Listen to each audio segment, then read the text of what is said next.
Hey, everybody, welcome back to I Know a Guy. I'm Anthony, and this is the podcast where connections thrive. Each episode, we spotlight inspiring entrepreneurs, professionals, and individuals doing amazing things. Together, we'll grow your circle, spark collaborations, and discover new opportunities. Today, we're meeting Alejandra Santos, founder of Into the Next and host of the Scale to Exit podcast, where she helps business owners strategically grow, optimize, and exit their companies on their terms. With 15 plus years as a CFO and a deep focus on valuation operations and legacy building, Alejandra empowers entrepreneurs to scale smart and exit strong. How are you doing today, Alejandra? I am doing fantastic, Anthony. How are you doing?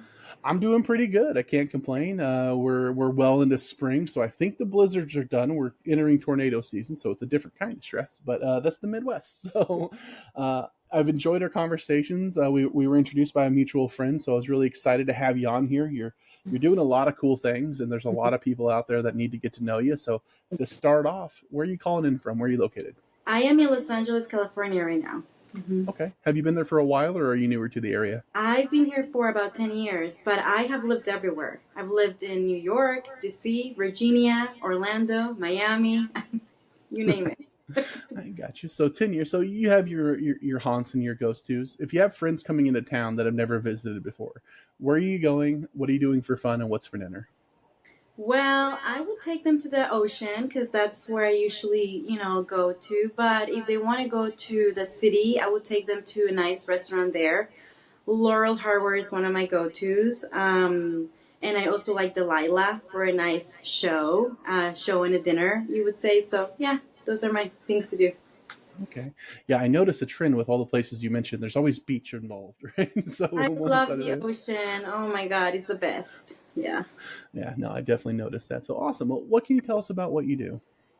So I am deeply passionate about helping entrepreneurs, founders, business owners, and I say those three categories because everybody identifies themselves differently, and it comes with a different mindset.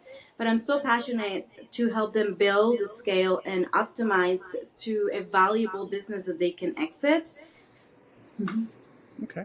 Well, how'd you get started? Is this something you've wanted to do since high school, or was it a happy accident? So this is interesting. My father was a business owner, and he taught me the reins of becoming a business owner at the age of 3. So I technically did my first business handshake when I was a 3-year-old, and I did inventory with him when I was 5 years old. He was like, "Here, count this for me," and I was like, "Okay, one, two." So I loved the idea of being an entrepreneur and a business owner just because of that. But it wasn't clear to me until I, was a consultant for a big company that there is a lot of gaps in business ownership. And one of those gaps is that entrepreneurs, business owners come with a very passion mission to start a business, but there is no education or awareness in like what happens when you're ready to leave that business. So because of what happened to my father as well later down the road, where he basically lost his whole business because he couldn't have an exit plan or an exit strategy, or he didn't like cash out on the return of his business because nobody really guided him or gave him a roadmap on how to do these things. I created Into the Next just to help solve that gap. And the gap happens not just because of education and doing exit strategy, but also how to position your business for a high value return, which is called the sales price, which is called the business valuation. Okay. Yeah, no, I love stories like that where it's like I lived it and now I'm trying to fix it. Right. So that's awesome. So, what is it that you love most about what you're doing? I love helping people succeed. As simple as that sounds, I'm very passionate about it. I'm very passionate about being that professional. I have so many degrees, but it's just being that professional person that guides creative entrepreneurs or business owners that probably don't have that level of education. Just being that person that lies on next to them in their journey makes me really happy. Okay. Yeah, no, I could see that. Mhm. What about your average client? What does that look like? What are the pain points that somebody might be going through that if they're dealing with X, Y, or Z, you're the person they should be talking to? Yes, so I work with different clients. So we work with like venture funded startups in different sectors and small to medium sized businesses. I'm very industry agnostic. So most of the problems that we work with is how to achieve financial profitability or optimize operations in a way that they can scale leaner and better. And a lot of the problems go around, do I know my customer really well? Do I know what's driving the revenue, the top line revenue numbers? Like what are the metrics behind all of that? A lot of the problems that we deal with is that business owners don't really have data tools, or they don't really know how to leverage their data numbers with their customer, and they are sitting on a mountain of data, but they don't really know how to use the data in their favor to understand what's driving the top line revenue, to then be able to influence that, those metrics to improve for profitability in the future. So we basically create financial tools, and they're very data driven, that helps them make really good decision making. So that's some of the things that we work with, but in overall is really like achieving profitability, improving operations, how to organizational management, how to become a good leader, just everything that comes under the hood of being a successful business. Okay. Yeah, I like that. What about power partners? Who do you synergize best with? What other professionals or professions do you find a lot of ability to collaborate or refer back and forth with? So I work with a lot with financial institutions. I like to surround myself with like non-traditional financial institutions. Those companies that are doing debt lending, in a different way than a bank would do, just because the type of businesses that I work with are either they don't have a lot of credibility yet, or they don't meet the criteria that real big financial institutions need you to be at in order to get approved for like a revolving loan, or something of that nature that helps them bridge, to get to the next level. So those are the type of people that I like to surround myself with, along with insurance companies, because a lot of these business owners they're not really mitigating risk, and there's a lot of risk that happens when you have a business. So I like to bring those resources to them. I also love partnering up with marketing agencies, only the ones that I know that work well, because there's a lot of marketing agencies out there, but not a lot of them specialize in what my customers need. So the ones that actually work well in that sector I will partner up with. But honestly, I like to partner up with everybody. I'm such a collaborative person. It's just like, if you have a business and I have a business, let's talk. Yeah, I love that. What advice would you give to a new or an aspiring entrepreneur, seeing as you've been doing it since you were 3?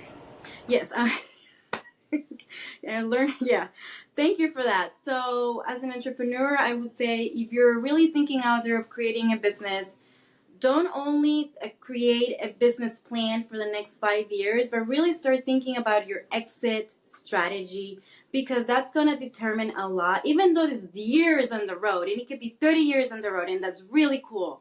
But that's going to determine a lot who the buyer would be and how to position your business for that buyer when the moment comes.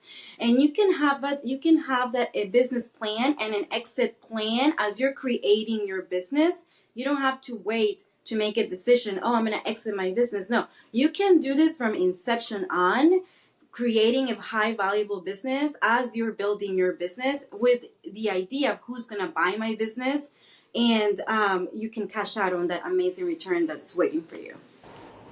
Yeah, I think a lot of people, they never think about it, and then you say something like that, like, "Isn't that too soon?" It's like, well, no, you can plan however far you want. Right? So Yes. don't be afraid to do that. It's going to Yeah. give you a roadmap that you can pivot off of, but it gives you an Yes. idea. Yeah. So 100%. so fantastic advice. Uh, how can business owners prepare for a profitable and stress-free exit? So that's number one, right? Really, if you haven't thought about it and now you're thinking, I want to exit, I'm getting to the point that I want to do new things and explore new opportunities, or go on an amazing trip and retire in Italy, whatever it is, right? I would say, get a business valuation. That's the, main step, the first step. And then from there, look, is this really the valuation? Is it really worth it for you right now? Do you have the time, at least a few more years, to bring that valuation up?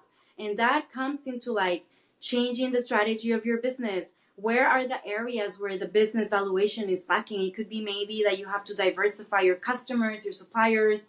It could be maybe that you need to add new revenues of streams. and then partner up with someone like me or someone else, an expert in that can accompany you through this journey to get the business valuation up. I've seen business valuation go up 5 million, 7 million, 10 million. I mean, it's a big change when it comes to putting in the effort, the time to bring it to that level.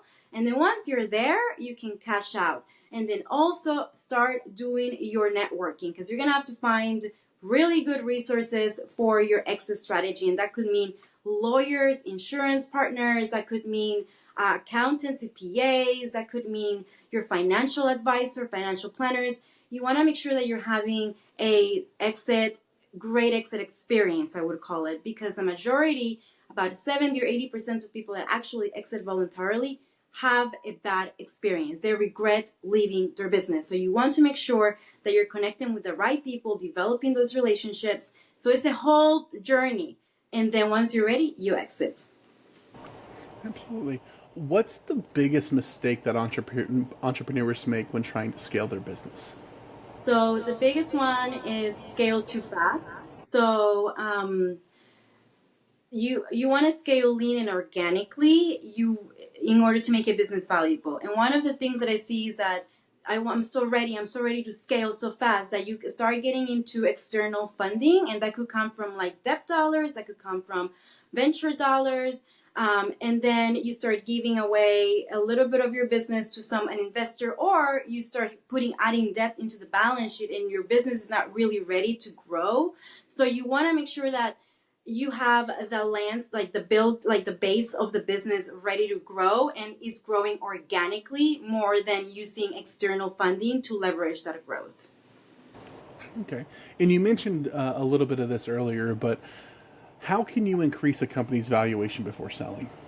Yeah, so there's many different ways. So a business valuation is not just about how much revenue I bring and what my EBITDA is. Yes, there's a lot of valuations out there that are dependent on these values. However, what is driving those values is what you need to increase what increases the business valuation. So that could be your consumers. Like, nobody's going to buy a business that is highly leveraged on 2 consumer accounts. That means that if one of those consumer accounts leave your business value will drop in 50%. So you want to make sure that you're diversifying your consumer base. The same goes for your suppliers. Like, if you are in manufacturing or consumer goods, like, are you only using one manufacturer? Because what happens right now, and you can see it with the tariffs, like if you're only using one supplier and that supplier increases the tariffs or their cost, that is going to flow to you, and that's going to flow to your consumer, which is going to hurt your valuation. Your employees, believe it or not, are like the main driver of your business value. Nobody's going to buy a business where everybody quits the next day, because who else is going to do everything that they need to be doing in order to make a business happen? So you want to make sure that you have a great culture. You want to make sure you have a great team that is supportive. You want to make sure that you're creating a culture and a team where if you sell or exit your business, they are happy and they feel stable enough to leave to the next person. I mean, there's so many. I can go on and on, but I would say like those are the big ones. Okay. Yeah, no, there's definitely all the rabbit holes you can go down to get those extra percentages and everything. So, yeah, absolutely. Why you? What sets you apart from everybody else out there doing something similar?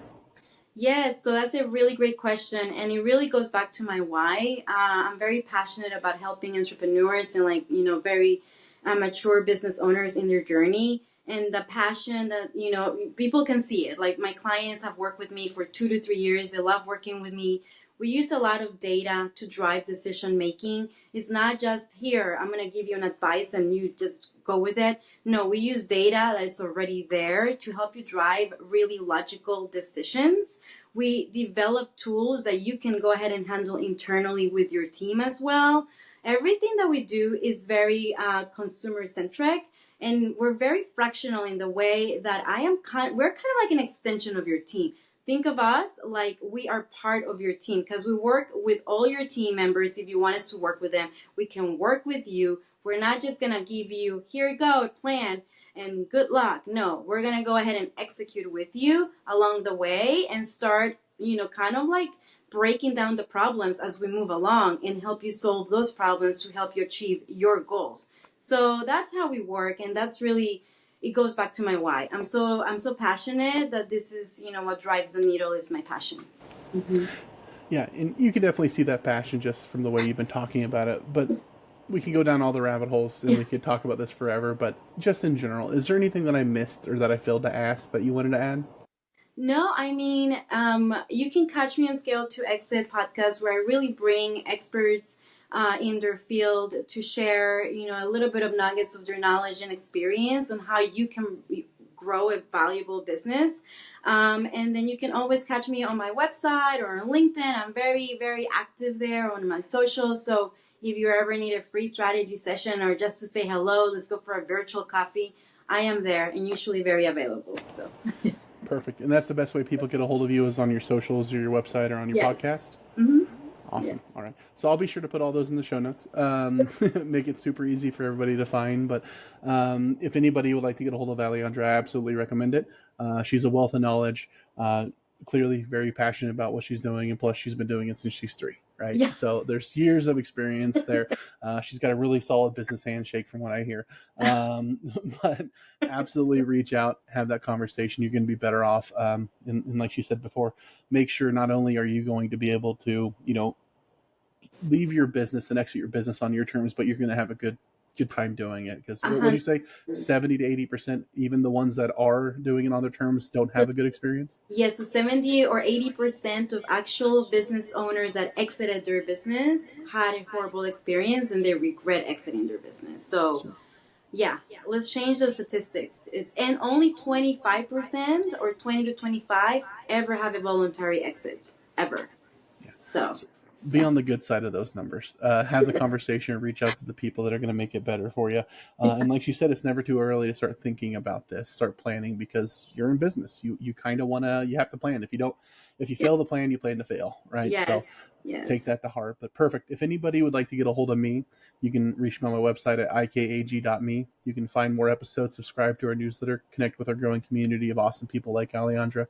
If you were somebody you know would like to be interviewed, you can also apply on the website. But thank you so much for coming on. I really appreciate you taking the time and going over everything that you're doing and how you're helping people. You're doing awesome things. So let's all go out. Let's have an awesome day and grow our circles. All right. Yeah, thank you, Anthony, so much for having me. And yes, I have a really great handshake, just to let everybody know. I've received compliments. So I appreciate you coming on. Thanks.